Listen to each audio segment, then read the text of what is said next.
Addiction has nothing whatsoever to do with the substance. Addiction is a brain disease of obsession and compulsion. Somewhere between 2.5 and 5 million people die every year from the disease of addiction, and it's not even on the list. Addiction is a primary chronic, both words are important, primary chronic disease of brain reward, motivation, memory, and related circuitry. What I am is an addict, and my disease is addiction. They think it's all about choice. As soon as you say it's not about choice, you're wrong, because choices do come into it, but it's not primarily about choice. And the American Society of Addiction Medicine point that out when they say that it's not primarily about choice because addiction's not a desired condition. Nobody wants to be an addict. They made the choice to stick that needle in their vein. By the time they're doing that, there's no more choice involved. If you are addicted, it supersedes everything else. The only thing that they need right at that moment is that drug, and they're 100% convinced of it in their body, in their mind, and emotions, and everything. You know, my thoughts at the time of my diversion were that I'm just trying to survive. I'm just trying to get up every day and go to work and function. One thing I remember very clearly was when we brought him out of one of those appointments, great big bottle of Oxy that they gave him for the pain. And don't get addicted, but no plan, no discussion. No follow-up. Just a well-meaning physician, you know, well-respected, but just don't get addicted. And this debriding process, by the way, went on all summer. Yeah. Yeah. For a long, long time, yes. And it was extremely painful, and he had to take the Oxy to get through it. So by the end of the summer, we didn't realize, but he was addicted to it. The conspiracy of silence that surrounds addiction in families is tremendous.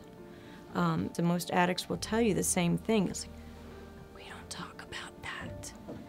I can't tell you how many times when I had Alex in the ER, we were both there with Alex, how many times colleagues of mine came up and said, whispered, "You're not alone." Most people don't know is that opiate addiction rewires the brain permanently. It rewires the brain permanently. You are never not addicted to an opiate once you become addicted. You can only control it. Certain people, their brain reacts differently to the drug than yours or mine. The opiate for them takes the pain away, takes the problems away, makes life easier, takes the depression away, gives them a sense of elation. It's sort of like a what's not to like. It's like it creates itself.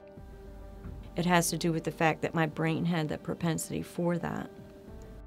Alex did not look like a drug addict. We thought of a junkie as a very, specific stereotype. Well, you wouldn't have thought of Alex as a junkie, but he was. And it would have shocked you. Throw out the stereotypes. Anybody who thinks they know what a drug addict is or who a drug addict is doesn't know. It could be someone sitting next to you in church. Mm-hmm. It could be your best friend's kid. It could be your best friend. Yale to jail, it can happen to anybody.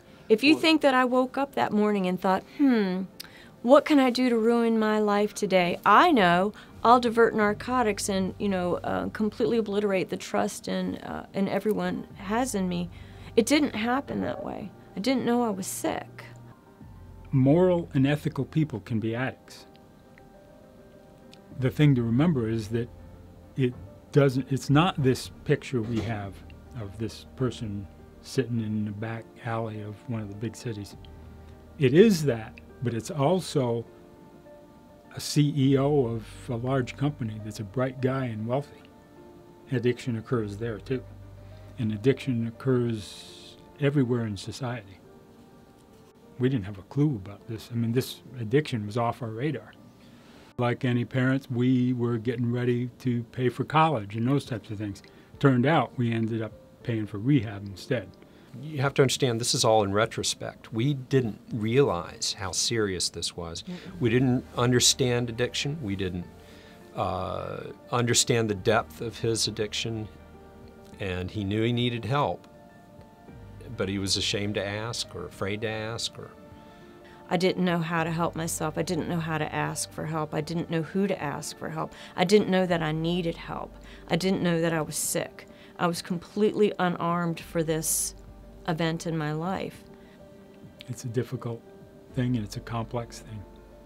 As soon as you think you understand it, you find that something sneaks in, you go, oh man, I didn't know that. It's the only disease that a person is punished for having. And it's probably the least understood disease on the planet. I no more selected this disease for myself than anybody has ever selected any disease for themselves. Many addicts that get out of jail will relapse in a very short period.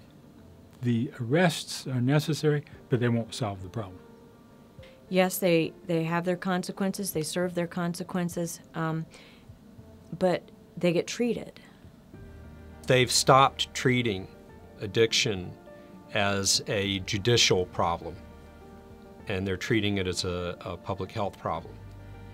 And to my knowledge, the countries that do that are experiencing success. If we do what we've always done, we'll get what we've always had. We have to be willing and open to do something different. You know, maybe one day we'll find that for the most common disease on the planet, we'll no longer punish it, but we'll treat it.